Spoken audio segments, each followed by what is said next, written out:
I would love for you to tell me about the feminine divine. And I would love to share the feminine divine with you. Thank you. And I'd love to hear what your experience or idea of the feminine divine is before I share with you. Because the feminine divine is multifaceted, many different ways to look at this concept, depending on the culture, the individual, the setting. So share with me a little bit of your experience or idea. I have very little experience with this question, but as I've kind of thought about it, I've narrowed it down to something really simple. In my idea, I feel like the feminine divine is very an integrative energy, and the masculine divine is a very directive energy. So that's kind of my scaled down version of what I would know and how I'd bring it to a simple understanding. The feminine is about cycles. Part of the cycles is birth, death, rebirth. Mm-hmm. Nothing is ever destroyed in the universe. We look at it as energy is never destroyed, it's just changed. Mm. So you see it in nature when a tree is decaying and losing its life, it ends up actually becoming life and nourishment for an animal, or it becomes a home for insect life. Or so it's always transforming, changing into a new form. In my experience, the feminine divine is a reclamation, if you will, of the feminine principle. And something that really, a concept that really emerged in the turn of the century as part of this new Aquarian age that we hear about, the kind of receding of the Piscean age, where there was a real strong masculine male dominance.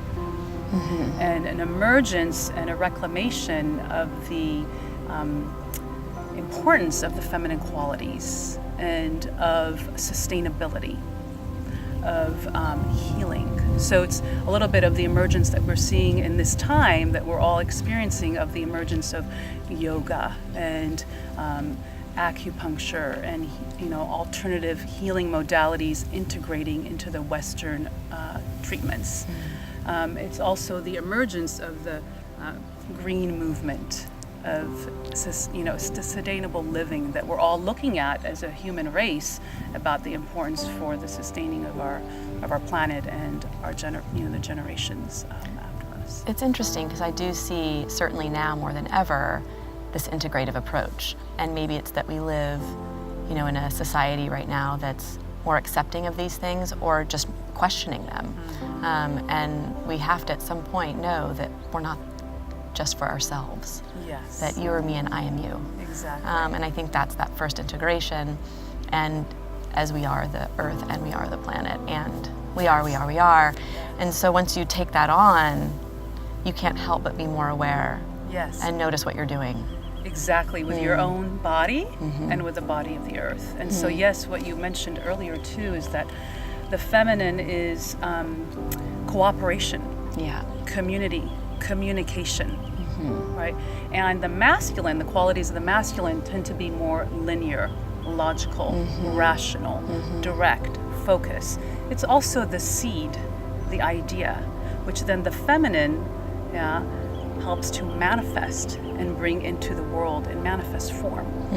So there is part of that integrative quality of both the feminine and the masculine, the necessity for both of them. It's interesting you mention manifestation, because I think, the earth certainly has manifested all of these issues. We have given these issues to the earth, and it's manifested in a lot of ways. All of these things that just happened, not knowing. But now we have this information, and what do we do with it, and how is it manifested? And then it comes back to us realizing that we have to kind of do something different. We have to take another path. And now the information's out there, so we get to collectively decide. If you think of the feminine, and if you think of cultures, indigenous cultures around the world, you see the spiral all the time, which is very much representative of the feminine and of groundedness and of the body. And so the feminine takes all those ideas, all that information, and we're so much in the information age, it helps to ground it and contain it and sustain it. so that it has depth and longevity. But if we're too much in the information and in the etheric and in the idea and in the linear, and part of the masculine also expanding, and so if we're constantly expanding and not enough time contracting and grounding, we burn out. So part of the feminine is flesh, body. And the feminine divine is in fact the embodiment of the divine within the body. The awakening, if you will, of our awareness that our body is divinity. The body of the earth is divinity.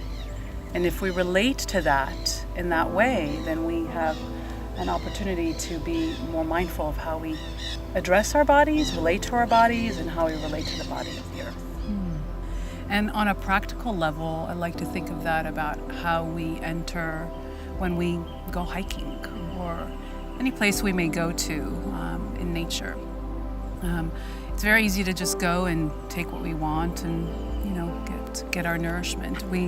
Part of the feminine is about communication and cooperation and, as you said, integration and coexisting. So it can be as simple as just acknowledging when you're entering a place that interrelatedness. And so it can be internally just a communication of an acknowledgement of this space, this land. One of the things that I love to do on this particular hike is I like to connect to this little rock here. Yeah, and you're talking how you like textiles. I love texture. I agree that, I think that we don't stop and kind of slow down enough sometimes to really feel things. We're moving so quickly, let alone we don't feel all of our feelings. But when we hike, we want to get on the hike. Right. We want to go on the hike. We want to get to the top. Right.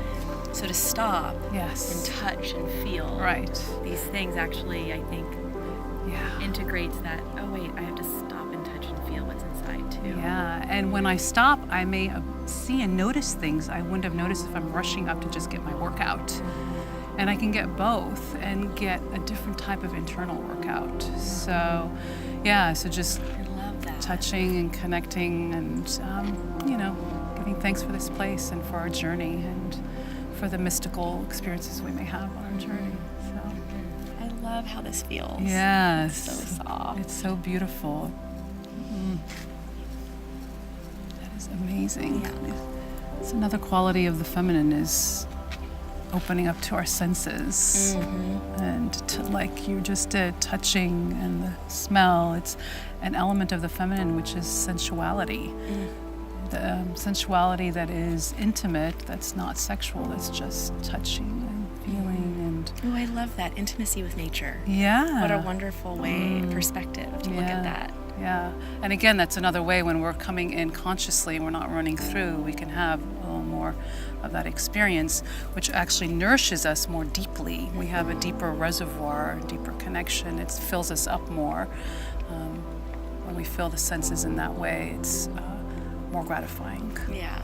If we're out of touch with our depth, if we're out of touch with our intuition, our ability to communicate, if we don't take the time as women to go within and honor those cycles around our menses or around the changes in our life and really honor those times and really honor those times when there's challenge, which can be like the shadow, the darkness, if we don't take time to be with it, then it's just still there and it's under the surface, it doesn't get addressed, it becomes depression.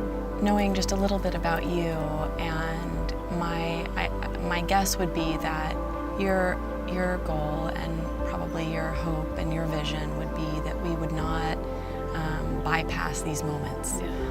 That we would feel these feelings and that we would process these feelings. And is that what you mean by honoring them? Yes. And maybe finding ways to honor them on a regular basis, both in the darkness and in the light. Yes. So whether that is a simple thing like what we're doing, being on a hike, or being involved in something that is mind expanding like yoga or healing like Reiki, really finding a way to process these emotions so that they don't manifest themselves in illness. Exactly. And you develop tools, you develop practices to be with and to process whatever those challenges may be. Because again, in life, not only is illness natural, but so is challenge natural. So is endings, whether it be career endings or relationship endings or death. Death is a natural part of life. So when we don't honor those processes, process through them, have practices around them, then they become dormant inside of us and create various